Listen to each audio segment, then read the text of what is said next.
হুজুর আপনার জাফর বিন আবি তালেবকে আপনি কেমন অবস্থায় দেখলেন?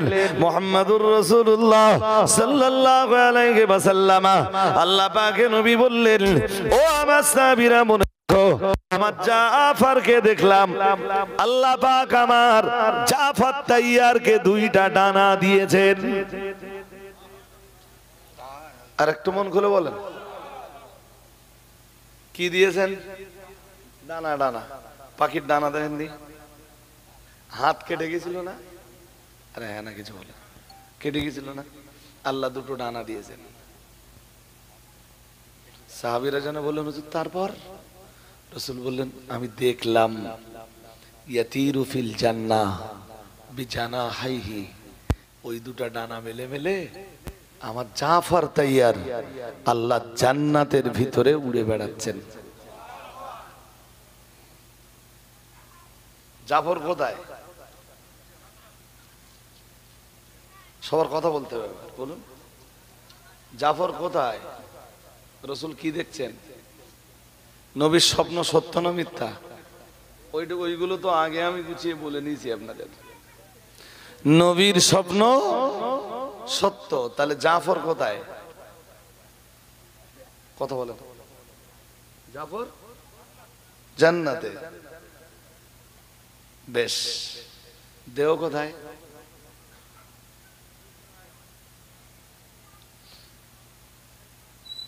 যেখানেই থাক হযরত জাফর তাইয়ারের দেহ দাফন তো হয়েছে, হ্যাঁ না বলেন? দেহ কবরে, জাফর কোথায়? ব্যাস, আল্লাহ কোরআনে ওইটাই বলেছেন। ওই যে আয়াতগুলো আপনারা প্রায় শোনেন নামাজে, অথবা অনেকে পড়তে পারেন। আল্লাহ পাকের কোরআন জানিয়েছে, ইয়া আইয়াতুহান নাফসুল মুতমাইন্নাহ, ইয়া আইয়াতুহান নাফসুল মুতমাইন্নাহ ইরজিই ইলা রাব্বিকি রাদিয়াতাম মারদিয়া।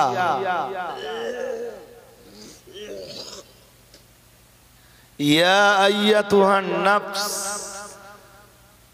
আইয়াতুহান নাফসুল মুতমাইন্নাহ, হে প্রশান্ত আত্মা। এইটা আবার ব্যাখ্যা করলে অনেকটা সময় নিতে হবে, আমি সময় নিচ্ছি না, সার কথায় বলছি। এই পৃথিবীতে দেখবেন কিছু মানুষ আছে যারা ভালো কাজ করে খুব খুশি হয়, গরিব মানুষ কিন্তু মসজিদে 200 টাকা দিতে পারলে খুব খুশি হয়, নামাজ পড়ে খুব তৃপ্তি পায়, মসজিদে ঢোকে বার হতে চায় না, মাহে রমজানের বাইরেও রোজা রাখে, প্রায় শোনা যায় সোমশুক্র রোজা, সারা বছর সোমশুক্র রোজা, আইয়ামে বীচের রোজা। জেনে একটা শ্রেণীর মানুষ রমজানের রোজাটাই রাখতে চায় না, ও আইয়ামে বীচের রোজা থেকে, আর রোজা থেকে খুব খুশি হয়। প্রচন্ড গরমের দিন ওকে কাজবাজ করে খেতে হয়, তাও ও রোজা বন্ধ করে না। গান শোনা, শোনা তো দূরের কথা, গানের নাম শুনলেই ওর ঘৃণা হয়।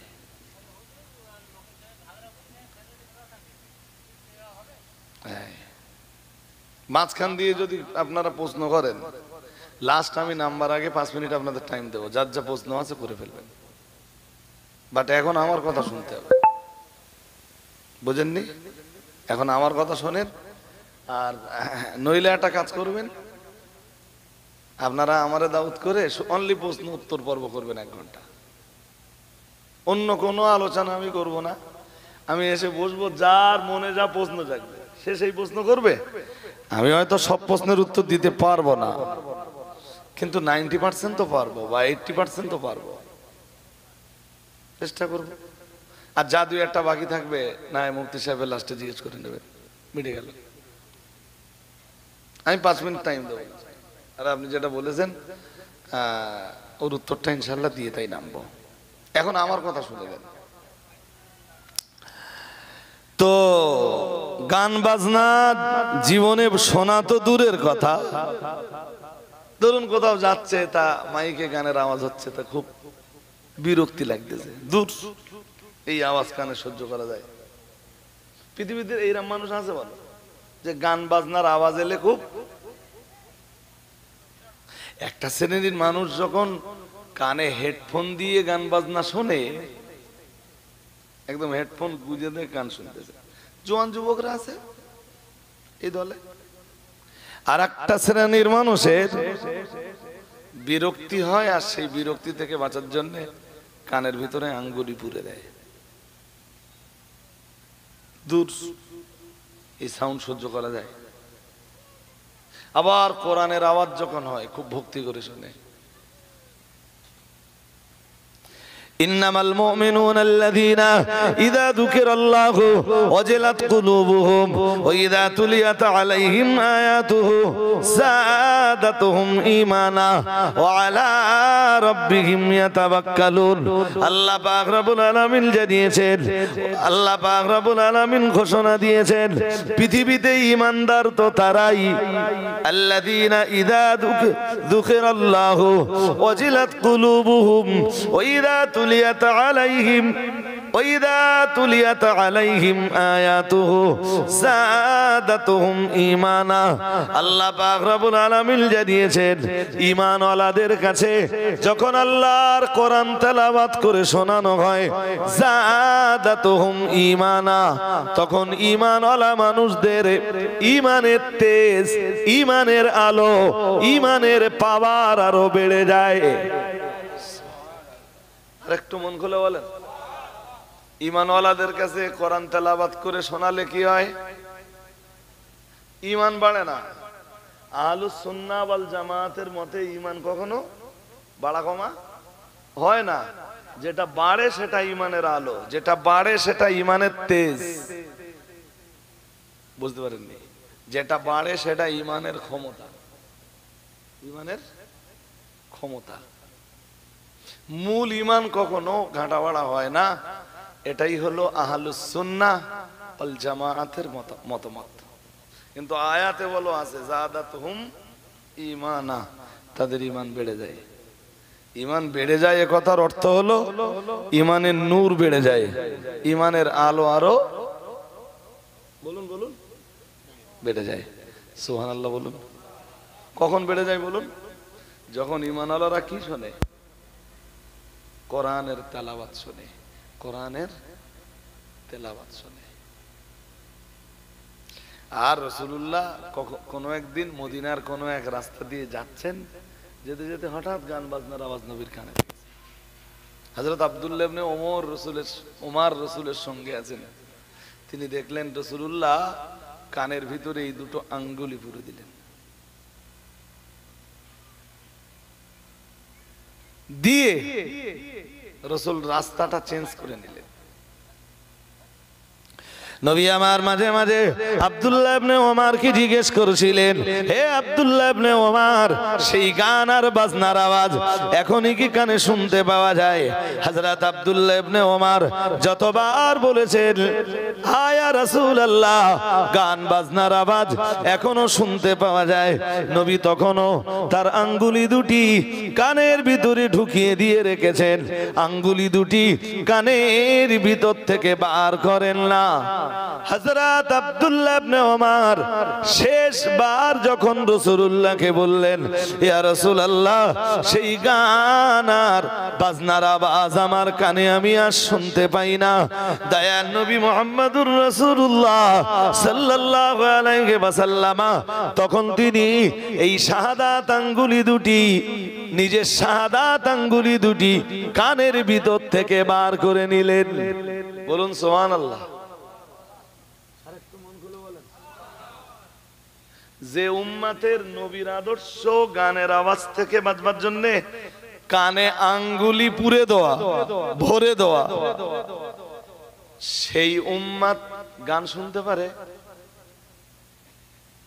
কথা হয় না, পারে। এই জন্য গান ইসলামে নট অ্যালাউ, বাজনা ইসলামে, বলুন, দেরি করলে আপনাদের সময় নষ্ট হবে। এই জন্য গান বাজনা ইসলামে নট অ্যালাউ, চলবে না। আল্লাহওয়ালারা গান কখনো, বলুন, না। কেন বানে না? হাদিসে আসতেছে গান শুনলে মানুষের ভিতরে নেফাক তৈরি হয়। নিফাক, নিফাক। গান শুনতে শুনতে মানুষ একটা পর্যায়ে এসে মুনাফিক হয়ে যায়। সে ছিল মুসলিম, গান শুনতে শুনতে কি হয়? মুনাফিক হয়ে যায়। এই জন্য রসুল গান শুনতে মানা করে দিয়েছেন। রসুল এক হাদিসে বলেছেন, বুইসতু লিহাদামিত তাবলি ওয়াল মিসমার। নবীজি বলেন যে আমাকে আল্লাহ দুনিয়ায় পাঠিয়েছেন আমি যেন গান বাজনার যন্ত্র আর ঢোল তবলা গুলোকে সব ভেঙে ফেলি। সুবহানাল্লাহ পড়বেন না তো? রসুল বলছেন আমায় আল্লাহ পাঠিয়েছেন আমি যেন গান বাজনার যন্ত্র আর ঢোল তবলা গুলোকে চুরমার করে দেই, ধ্বংস করে দেই। সুতরাং মুসলমানের সন্তানদের সাথে গান বাজনার কোনো সম্পর্ক থাকতে পারে না, পারে না, পারে না। তো পৃথিবীতে এক শ্রেণীর মানুষ দেখবেন আছে যারা একটু দান করে খুব খুশি হয়, নামাজ পড়ে খুশি হয়, রোজা রেখে খুশি হয়। মদ খাওয়া থেকে দূরে থাকা একটা খুশির কারণ। জীবনে মদ খাবো না। মদ খাওয়া তো দূরের কথা, মদের নাম শুনলে ঘৃণা হয়। ছি, এই দুর্গন্ধ জিনিস। মদের নাম শুনলে যেন তাদের নাকে দুর্গন্ধ লাগে। ছি, হতে পারে না এটা। পৃথিবীতে যত পাপের কাজ আছে না, এই পাপের কাজগুলো তারা ঘৃণা করে।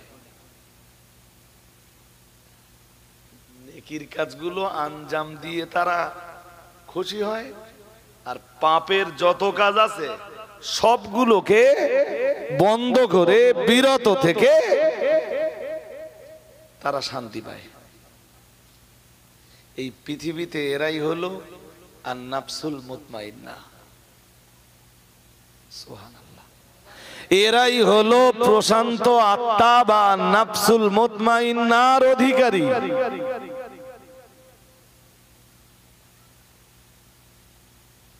ও চেষ্টা করেছে ছেলের বিয়েতে চাচার হাতে কিছু পনের টাকা তুলে দেওয়ার, বাট চাচা একদম পুরো চাচার জায়গায় দাঁড়িয়ে আমি পনের টাকা খাবোই না।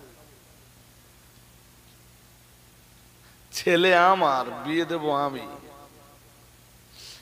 500 লোক না খাইয়ে 25টা লোক খাওয়াবো। পনের টাকা নিয়ে 500 লোক খাওয়ানোর চাইতে পনের টাকা না নিয়ে 25টা লোক খাওয়ানো, এইটাই বাহাদুরের পরিচয়। কিছুই নেব না। আমার ছেলেকে আমি মেয়ের বাবার কাছে বিক্রি করব না। চাচার যেমন সংকল্প ছিল, বুড়ো মানুষ সংকল্প পূরণ করেছে। তামাম জীবনে কখনো নামাজ ছেড়ে দেয়নি, রোজা ছেড়ে দেয়নি।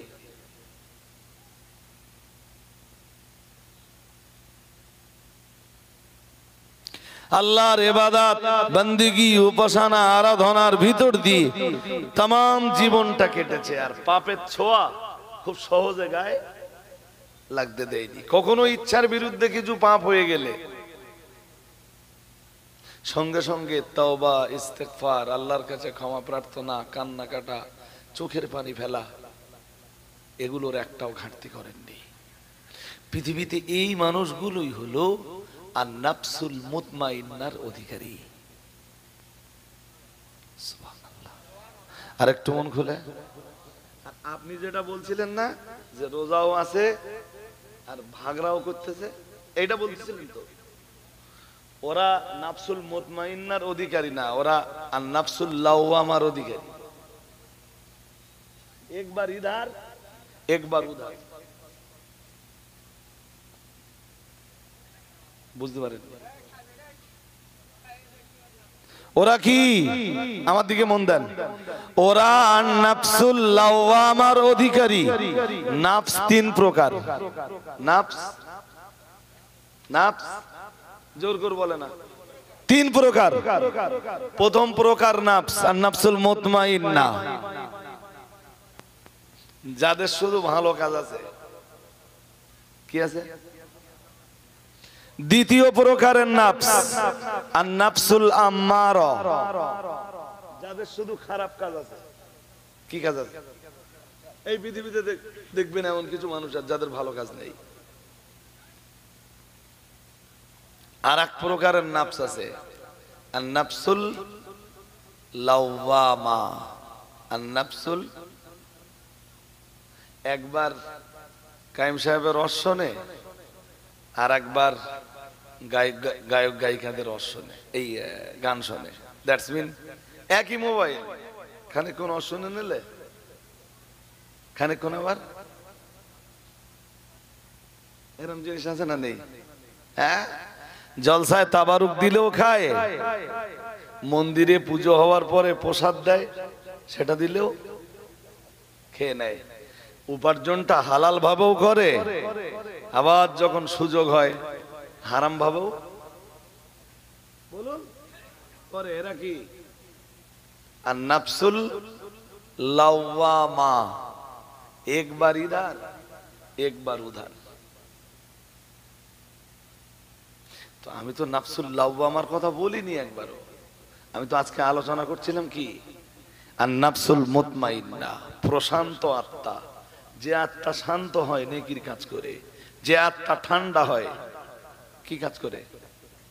নেকির কাজ করে, নেকির কাজ করে।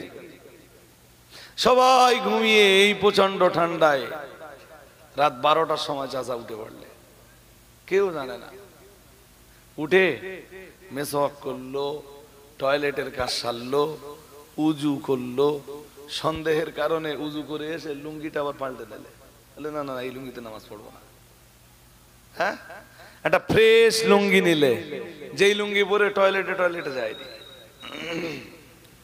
আমার দিকে মন দেন, লুঙ্গিটা পরে একটা জামা পরে গভীর রাত সবাই আরামের বিছানায়, সবার দুটো চোখের পাতা এক জায়গায়, চাচা ওখান থেকে বসে বসে বসে বসে ফজর পর্যন্ত আমার আল্লাহর সাথে প্রেম বিনিময়।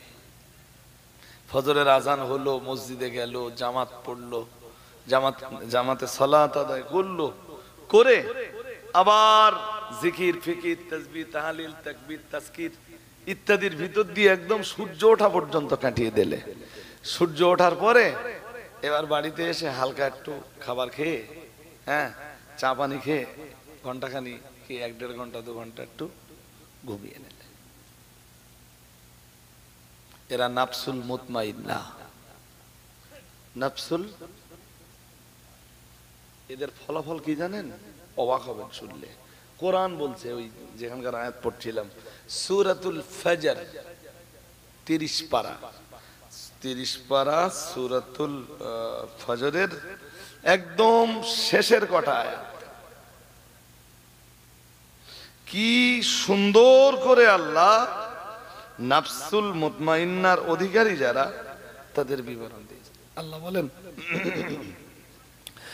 ইয়া আইয়াতুহান নাফসুল মুতমাইন্না ইরজিই ইলা রাব্বিকি রাদিয়াতাম মারদিয়া। ইয়া আইয়াতুহান নাফসুল মুতমাইন্না ইরজিই ইলা রাব্বিকি রাদিয়াতাম মারদিয়া। আরেকটু মন খুলে বলেন।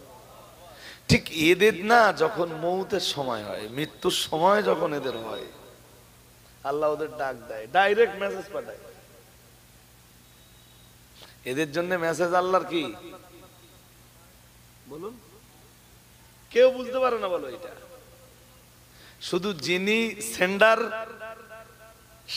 সেন্ডার মানে মেসেজ যিনি পাঠাচ্ছেন এটা তিনি জানেন, আর যিনি রিসিভার, মেসেজ যার কাছে করা হচ্ছে শুধু তিনি জানেন। নাফসুল মুতমাইন্নার অধিকারী এই লোকটা, আপনি ধরে নেন যে বাড়িতে একদম বিছানাতেই ওনার মউতটা একদম স্বাভাবিকভাবেই হচ্ছে, তা বাড়ির সবাই তো থাকবে আশপাশে, চেষ্টা করবে যে এই সময়টা আর কোথাও যাব না, আব্বার অবস্থা খারাপ কি দাদার অবস্থা খারাপ, সবাই থাকে তো আশপাশে, কেউ পায়ের দিকে, কেউ মাথার দিকে, কেউ ডানে, কেউ বামে আছে। কিন্তু ও আল্লাহর নেক বান্দা ছিল, যিনি মৃত্যুর বিছানায় আজকে, বা যিনি মৃত্যু শয্যায় শায়িত, তিনি নাফসুল মুতমাইন্নার অধিকারী ছিলেন। তা আল্লাহ ওনার মৃত্যুর সময় এখন মেসেজ পাঠাচ্ছেন। আশপাশের কেউ এই মেসেজের খবর পাবে না, শুধু এই খবর আছে সেন্ডারের কাছে আর রিসিভারের কাছে। কথা কি বুঝতে আপনাদের অসুবিধা হয়? কার কাছে আছে বলুন? রিসিভার আর সেন্ডার, যিনি পাঠাচ্ছেন আর যার কাছে পাঠানো হচ্ছে। মেসেজটা আল্লাহ কি পাঠায়?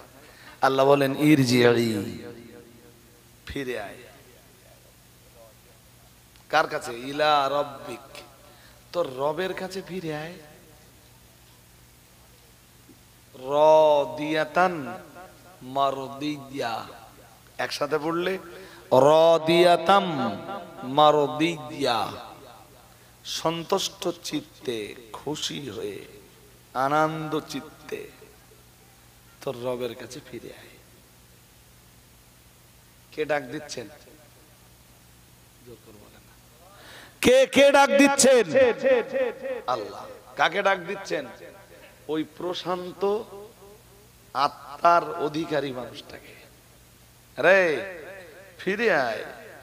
তো সারা জীবন তো কেটেছে শুধু আমারে খুশি করতে করতে, এখন তোর পুরস্কার পাওয়ার সময়। তুই যা করেছিস তোর জন্য আমার কাছে অনেক পুরস্কার আছে, বাট সেই পুরস্কার আমি তো তোকে দুনিয়ায় দিব না। সেই পুরস্কার নিতে গেলে তোকে আখিরাতে আসতে হবে। কোথায় আসতে হবে? আর মৌত ছাড়া তো কেউ আখিরাতে আসতে, এই জন্য তোর এখন টাইমটা হলো মৌতের টাইম। কিসের টাইম? জোরে বলে না। মৌতের টাইম। ইরজিই ইলা রাব্বিকা রাদিয়াতাম মারদিয়া ফাদখুলি ফি ইবাদি ওয়াদখুলি জান্নাতি।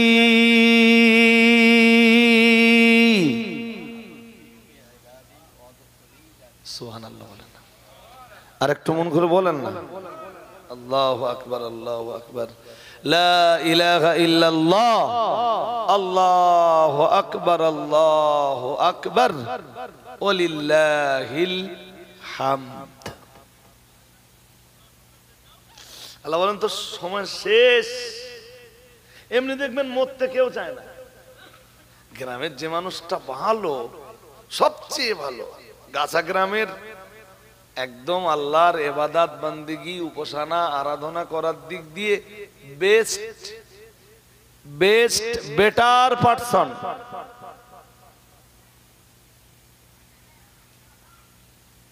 সব চাইতে ভালো মানুষ, সেও দেখবেন মরতে চায় না সহজে। সে ভাবে কি আরো কিছুদিন বাকি বেঁচে থাকলে আরো কিছু নেকির কাজ করে নেব। আর একটু মন খোলে।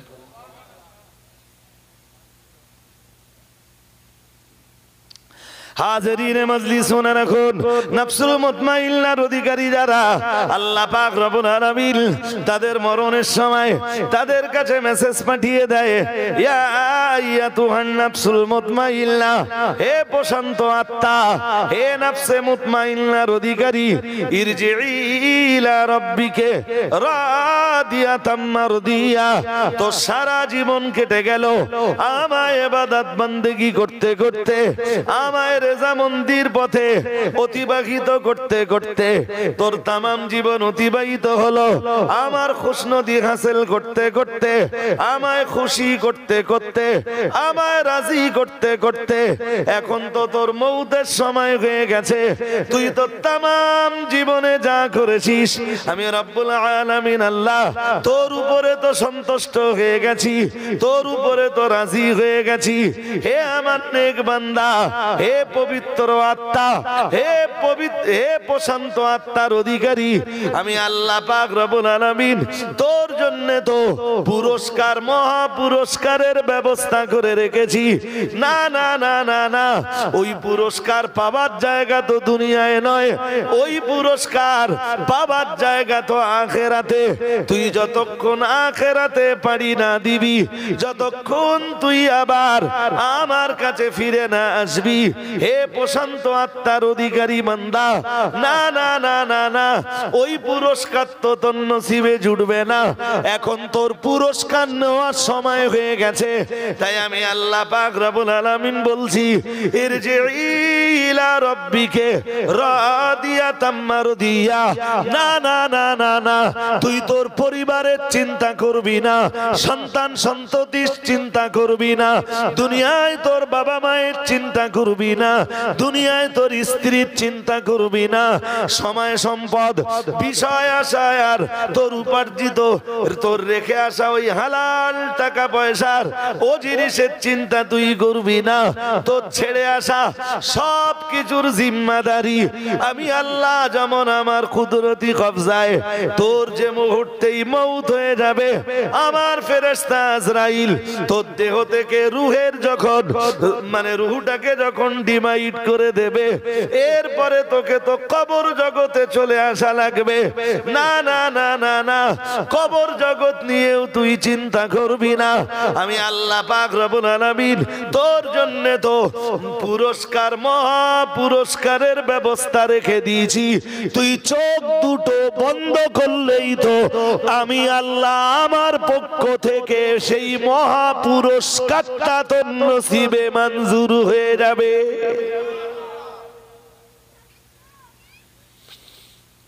ও তখন পুরো মৌতের জন্য প্রস্তুত হয়ে যায়।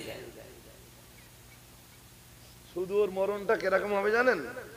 ওর মরণটা হবে হাদিসে এসেছে, ইয়ামুতুল মুমিন বিআরাকিল জাবিন। একটু কপালটা ঘেমে যাবে, ব্যাস মরে যাবে। মনে হবে লোকটা বেঁচে থাকা অবস্থায় যে পরিমাণ নূর চমকাচ্ছিল এখন অনেক বেশি। দেখবেন কথায় কথা অনেকে বলে বলে লোকটার যা চেহারা জ্যোতি ফিরেছে মরে যাবার পর। এরম সবার হয়? কথা বলে না, সবার হয়? আল্লাহ পাকের কোরআন কি চ্যাম্পিয়ন করে জানিয়েছে মহান আল্লাহ। এরপরে জানান আল্লাহ পাক রব্বুল আলামিন নফসুল মুতমাইন্নার অধিকারী ওই মানুষটাকে আবার জানিয়ে দেন, ইরজিই ইলা রাব্বিকা রাদিয়াতাম মারদিয়া। আল্লাহ পাক রব্বুল আলামিন বলেন, ইরজিই ইলা রাব্বিকি রাদিয়াতাম মারদিয়া ফাদখুলি ফি ইবাদি। শোন বান্দা, তুই শুধু তোর চোখ দুটো বন্ধ করবি আর আমি আল্লাহ পাক রব্বুল আলামিন বলছি, ফাদখুলি ফি ইবাদি, আমার নেক বান্দাদের দলে ঢুকে যাবি। আমার নবীজিন, আমার সিদ্দিকিন, আমার সালেহিন, আমার সোহাদা বান্দাদের দলে ঢুকে যাবি। আর একটু মন খুলে বলো, তুই মরবি তো কোথায় যাবি? কথা বলে না, কোথায় যাবি? এখনো জান্নাতের কথা বলিনি, আমি বলেছি এখন যেটা বলতে চাই এটাকে বুঝে নেন। তুই মরবি তো কোথায় যাবি? শুধু তোর চোখ দুটো বন্ধ হবে। জানিস তোর জায়গা কোথায়? জানিস? ফাদখুলি ফি ইবাদি, তুই তোর চোখ দুটো যে মুহূর্তেই বন্ধ হয়ে যাবে, আমি আল্লাহ পাক রব্বুল আলামিন বলছি ফাদখুলি ফি ইবাদি, তুই আমার নেক বান্দাদের দলে ঢুকে যাবি। অদখুলি জান্নাতি, আমার নবী বান্দাদের দলগত হয়ে যাবি, আমার নবী জিন বান্দাদের দলে ঢুকে যাবি, আমার সিদ্দিকিন বান্দাদের দলে ঢুকে যাবি, আমার শহীদ বান্দাদের, ইসলামের জন্য যারা নিজেদের জীবনকে কোরবান করে দিয়েছেন, আমার ওই শহীদ সোহাদা বান্দার দলে ঢুকে যাবি, আর আমার সালেহীন বান্দার দলে ঢুকে যাবি। ও বাবাজিরা ভাইরা, যেমনটা আমার আল্লাহ সূরাতুল ফাতিহায় বলেছেন, আল্লাযীনা আনআমতা আলাইহিম, শোন বান্দা, তোর মরণ হয়ে যাবে, তোর মউত হয়ে যাবে, তো আমার আজরাইল তোর জানটাকে কবজ করে নিবে, তো আমার নিয়ামত প্রাপ্ত বান্দা যারা এই পৃথিবীর মাটিতে যারা আমি আল্লাহ আমার নিয়ামতের হকদার হতে পেরেছেন, তুই তো বান্দা তাদের দলে ঢুকে যাবি, নবীদের দলে ঢুকে যাবি, সিদ্দিকদের দলে ঢুকে যাবি, শহীদদের দলে ঢুকে যাবি, আমার সালে বান্দাদের দলে ঢুকে যাবি। ও বাবাজিরা ভাইরা, আর আমার আল্লাহ পাক রব্বুল আলামিন ওই সূরাটার শেষ আয়াতে যা দিয়েছেন, অদখুলি জান্নাতি, শুধু আমার নেক বান্দাদের দলে জায়গা পাবি না, আমি আল্লাহ পাক রব্বুল আলামিন বলছি অদখুলি জান্নাতি, আমি আল্লাহ আমার দয়া জান্নাতের ভিতরে তোরে জায়গা করে দিব।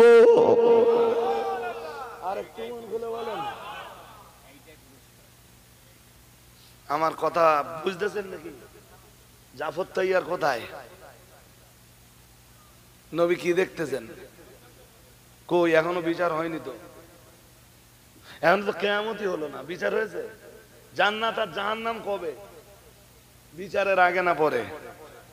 হ্যাঁ, বিচারের পরে। এ ব্যাপারে সবাই একমত তোমরা না দ্বিমত আছে কারোর? আল্লাহ জান্নাত কখন দিবে? বিচারের। জাফর এখন কোথায়? কেমনে জান্নাতে যায় বিচার হওয়ার আগে? আসলে আল্লাহ পাকের নেক বান্দা যারা, ও বাবাজিরা ভাইরা, এই রকম নাফসুল মুতমাইন্নার অধিকারী যারা, ওরা মরবার সঙ্গে সঙ্গে আল্লাহ পাক রব্বুল আলামিন ওদের জন্য জান্নাতের তামাম আরাম আয়েশের ব্যবস্থা করে দেয়। আরেকটু মন খুলে বলেন, পৃথিবীতে পাপিষ্ঠের দল যারা, ওরা মরবার সঙ্গে সঙ্গে মহান আল্লাহ জাহান্নামের তামাম কষ্টের ব্যবস্থা, জাহান্নামের তামাম শাস্তির ব্যবস্থাও ওদের জন্য করে দেয়। জাহান্নামে তো যাবি, এখন থেকে তো শাস্তি স্টার্ট। শাস্তি, তোমরা ভালো মানুষ, তোমরা নেক বান্দা বান্দি, জাহান্নামে তো তোমরা যাবেই, এখন থেকেই তোমাদের আরামায়েশ শুরু। সুবহানাল্লাহ। আর একটু মন করে, ওই যে কবরের রদ যাদেরকে শুনেছেন, ওদেরকে ওয়াজ করতে শোনেন না আপনারা? নবীজি বলেছেন কবর কারোর জন্য জান্নাতের টুকরা। শোনেননি? আরে হ্যাঁ না বলেন, শোনেননি? আবার কবর কারোর জন্য আল্লাহ পাকের রাসূল জানিয়েছেন, আল কবরু রাউদাতুম মিন রিয়াদিল জান্নাহ আও হুফরাতুম মিন হুফারিন নিরান আও কামা ক্বালা আলাইহিস সালাম। প্রিয় নবী আমার জানিয়েছেন কবর কারো কারো জন্য জান্নাতের টুকরা, আবার ওই কবর কারো কারোর জন্য জাহান্নামের কূপ। জাহান্নামের কথা বলে না, জান্নাত আর জাহান্নাম এমনি তো বিচারের পরে। তার নবী এই কারণেই বলতেছেন যে যারা জান্নাতে যাবে তাদের কবরটা আল্লাহ, কথা হয় না, জান্নাতের টুকরা বানিয়ে দেবে। আর বিচারের পরে যারা জাহান্নাম পাবে ওদের কবর এমনি জাহান্নামে পরিণত হবে। নাউজুবিল্লাহ। একটু জোর করে আল্লাহ পাক ওই আয়াতে ওই কথাটাই বলতেছেন, ফাদখুলি ফি ইবাদি ওয়াদখুলি জান্নাতি। আর একটা কথা একটু বুঝে ফেলুন, আপনি আমি যেই মারা যাই, আমাদের দেহ কবরে, রূহ কোথায়? মানুষ যেটা কবর দিচ্ছে এটা রুহ না দেহ? কথা বলে না। রুহ আজ পর্যন্ত মানুষ কেউ দেখতে পেয়েছে? পায়নি। ধরতে পেরেছে? ডাক্তাররা পেরেছে? ডাক্তাররা ভাই এত জ্ঞান সঞ্চয় করতেছে, এরা চেষ্টা করলে রুহ দেহের ভিতরে আটকে দিতে পারে না। বুঝতে পারতেছেন না? পারতেছেন? সেই ক্ষমতা আল্লাহ বলুন বলুন দেয়নি। তাহলে রুহু কোথায় যায়? রুহু যায় দুই জায়গায়। একটা জায়গার নাম ইল্লিন, আর একটা কি? আর একটা কি? এইবার আপনারা জায়গায় গিয়েছেন। একটা ইল্লিন আর একটা সিজ্জিন। এই ইল্লিনে ভালো মানুষদের রুহগুলো সব যেয়ে জমায়, সুবহানাল্লাহ। আর পাপিষ্ঠীদের রুহগুলো সব সিজ্জিনে, কথা বলে না, সিজ্জিনে জায়গা হয়। সেই শুরু করেছিল মনে আছে আপনাদের নিয়ে? কি দিয়ে শুরু করেছিল মনে আছে? ভুলে গেছেন? তখন সবাই ছিলেন না। উচ্চ পরিষদীয় দল আল মালাউল আলা। অ্যাকচুয়াল শুরু করেছিলাম কি দিয়ে? আল মালাউল আলা, উচ্চ পরিষদীয় দল। ওই দলে কটা শ্রেণী আছে? তিনটে। প্রথম দুটো শ্রেণীতে আছে কারা? ফেরেশতারা, মনে আছে? আর তৃতীয় ক্যাটাগরি বা তৃতীয় শ্রেণীতে আছেন একদল মানুষ। একদল এই মানুষ আবার ফেরেশতাদের দলে যোগ দিচ্ছে। তা কোন মানুষ? যারা দুনিয়ায় আর নাফসুল মুতমাইন্নার অধিকারী। সুবহানাল্লাহ বললেন না তো? আর একটু মন খুলে বলুন। এনারাই আবার ওখানে যে কি করে? এই পৃথিবী পরিচালনার দায়িত্ব পাচ্ছে মানুষের জন্য বা সৃষ্টির জন্য কল্যাণকর যে ব্যবস্থাপনা, এই ব্যবস্থাপনার দায়িত্ব ওনারাই পাচ্ছে। ওনাদের সঙ্গে আরো দুই দল কি আছে? ফেরেশতা আছে। এই রকম একটা জীবন তৈরি করুন যে আপনি আজ দুনিয়ায় আছেন, যেদিন মরে যাবেন সবাই আপনার দেহ নিয়ে ব্যস্ত থাকবে। কেউ গোসল দেবে, কেউ পানি গরম করতে যাবে, কেউ আপনার লাশ নিয়ে টানাটুনি করবে। টানাটুনি মানে আপনি মারা গেছেন ঘরের ভিতরে, ওখান থেকে টেনে বার করছে বাইরে। কেউ কাফন আনতে গেছে, কেউ কুলির পাতা জোগাড় করতে গেছে। কুলির পাতা লাগে না? কেউ গেছে কুলির পাতা জোগাড় করতে, কেউ গেছে কবর খুঁড়তে, কেউ গেছে বাঁশ কাটতে, কেউ বা প্রতিবেশীরা মিলে যে দুরাগত মেহমানদের জন্য যে রান্না বান্নার ব্যবস্থাপনাটা করে, কেউ এই রান্না বান্নার সাথে যুক্ত হয়েছে।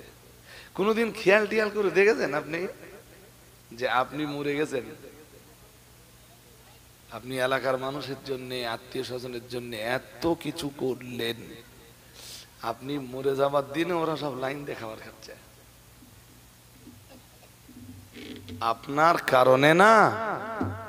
কেউ একবেলা খাবার খাওয়াও বন্ধ করবে না, বরং যেই দিন মরে যাবেন ওই দিন দুপুরবেলা আপনার কবরস্থ করে এসে সব লাইন দিয়ে খাওয়া যাবে।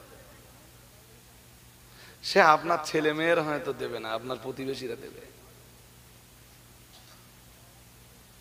আমার খুব মনে হচ্ছিল গতকাল, জানেন, গতকাল এই বলতে বলতে মাদ্রাসা চত্বরে একটা লাশ এসছে। বেলা 1:30 বাজে, তখন 1:19-20 হবে, লাশটা ঢোকালো, বললো 1:30টায় জানা যায়। তা আমাদের আবার পরীক্ষা ডিউটি 1:30 থেকে, তখন ফার্স্ট হাফ পরীক্ষা শেষ হয়ে গেছে, ফার্স্ট হাফ 1টায় শেষ হয়ে গেছে, 1:30টায় আমার পরীক্ষা। তা মাস্টারমশাইরা সব টিফিন টাফান করছেন, 1:30টায় আবার সবাই যাবে। তাই বললাম আমি এই একদম কাছাকাছি জানাজা হচ্ছে, জানাজাটা শরীর তা পিছনের দিকে যেয়ে দাঁড়ালাম। ঠিক জানাজা নামাজের আগে ইমাম দেখলাম ঘোষণা দিল, বহিরাগত মেহমান যারা আছেন আপনাদের জন্য খানা পিনার ইন্তজাম আছে, প্রতিবেশীরা ব্যবস্থাপনা করেছেন, আপনারা না খেয়ে কেউ যাবেন না। আমার এই কথাটা শুনে মনে হচ্ছিল যে পৃথিবী কত নিষ্ঠুর। পৃথিবী, বলুন বলুন, যারা জানাজা পড়তে এসছেন তারা তো প্রত্যেকেই মাইয়েত আর আপনজন নইলে গ্রামবাসী। হ্যাঁ না কিছু বলে না। হ্যাঁ, এই যে লোকটা মারা গেছে আর এর দাফন করে এসে এরা লাইন দিয়ে খাবার খাবে। পৃথিবী কত নিষ্ঠুর! কোন পৃথিবীতে, কোন কোন পৃথিবীতে দাঁড়িয়ে আপনি, জি আপনি আল্লাহকে ভুলে যে সম্পদের পাহাড় করছেন। আর কাদের জন্য করছেন? পৃথিবী বড়ই নিষ্ঠুর। আপনি এমন একটা জীবন তৈরি করুন যে আপনার ইন্তেকালের পরে আপনার জন্য কেউ কাটবে বাঁশ, কেউ আনবে কুলের পাতা, কেউ করবে পানি গরম, কেউ দিবে গোসল, আর কেউ পরাবে কাফন, কেউ দুরাগত মেহমানদের জন্য প্রতিবেশীদের ব্যবস্থাপনায় করবে রান্না বান্না, আর কেউ বা আপনার জন্য ফেলবে চোখের পানি। এমন একটা জীবন আপনি তৈরি করুন, সবাই যখন আপনাকে নিয়ে ব্যস্ত, আপনি তখন ইল্লিন নামীয় জায়গায় নবীজিন, সিদ্দিকিন, সালেহিন, শহাদাদের দলে, আপনি তখন মালাউল আলা উচ্চ পরিষদীয় দলের সদস্যদের অন্তর্ভুক্ত। এমন জীবন তৈরি করুন, সবাই যখন আপনার দেহটাকে নিয়ে ব্যস্ত, আপনি তখন আল্লাহর জান্নাতে। কোথায়? হ্যাঁ, এরা সবাই আপনার দেহ নিয়ে ব্যস্ত। আপনার দেহের জানাজা কখন হবে, আপনার দেহ কখন মাদফুন হবে, আপনি ততক্ষণে আল্লাহর জান্নাতের ভিতরে অবস্থান করবেন। এই রকম একটা জীবন তৈরি করার চেষ্টা করুন। আল্লাহ মঞ্জুর করুন। বলুন আমিন, বলুন না আমিন। উঠেছিলাম যখন 10-12 জন মানুষ, এখন তো আলহামদুলিল্লাহ মজলিস ফুলফিল, বাট আমার এখন বিদায় লগ্ন। মোটামুটি বেশ কিছু কথা আপনাদের আজ শোনালাম। ফের ইনশাআল্লাহ আগামী দিন যাওয়ার আগে দুটো কথা। উঠবেন না, আমি ছাড়িনি মাইক এখনো, এক্ষুনি ওঠেন না। প্রথম কথা, এটা খাদিজা মাদ্রাসার বাৎসরিক পত্রিকা। মুফতি সাহেব পত্রিকাটার নাম দিয়েছিলেন আত-তারগিব। বছরে একবার বার হয়, এটা সংখ্যা নম্বর 7, মানে 7, মানে 7 বছর আবার হচ্ছে এই পত্রিকাটা। প্রতি বছর ওই 1500-2000 করে বার করি, আর জলসা মজলিস গুলোতে বিক্রি করি। এটা বিক্রি করে লাভ যেটা মাদ্রাসার লভ্যাংশ, এর সাথে আমার কোনো সম্পর্ক নেই। বলো, লভ্যাংশ মাদ্রাসার। আপনি একটা পত্রিকা কিনলে হয়তো মাদ্রাসা কিছু পাবে। এতে মুফতি সাহেবের একটা লেখা আছে, আমার একটা লেখা আছে, মাদ্রাসার সম্পাদকের লেখা আছে, মাদ্রাসার শিক্ষকদের লেখা আছে, মেয়েদের লেখা আছে, বিভিন্ন বিষয়ের উপরে, যাতে জ্ঞানের অনেক খোরাক রয়েছে। তো পত্রিকাটা আমি বিক্রি করি 50 টাকা করে। কাছে যদি 50টা টাকা থাকে, বই কেনার নিয়ত না, 50টা টাকা যদি থাকে, মনে করুন 50 টাকা মাদ্রাসায় দান করছি, আর একটা বই আপনি নিয়ে বাড়ি যান। 50 টাকা একটা পত্রিকার জন্য দিলে বা মাদ্রাসায় দিলে আপনার খুব একটা ক্ষতি হয় না। এমনি তো আপনারা মাদ্রাসায় পয়সা দেন, তো একটা পত্রিকা নিয়ে আপনি মাদ্রাসাকে 50টা টাকা কেন দেবেন না? আমি অনুরোধ করছি সবাইকে, যদি পকেটে হাত দিয়ে দেখেন 50টা টাকা যদি আসে বা থাকে, তাহলে একটা বই ইনশাল্লাহ নেন। সবাইকে বলছি, সবাইকে।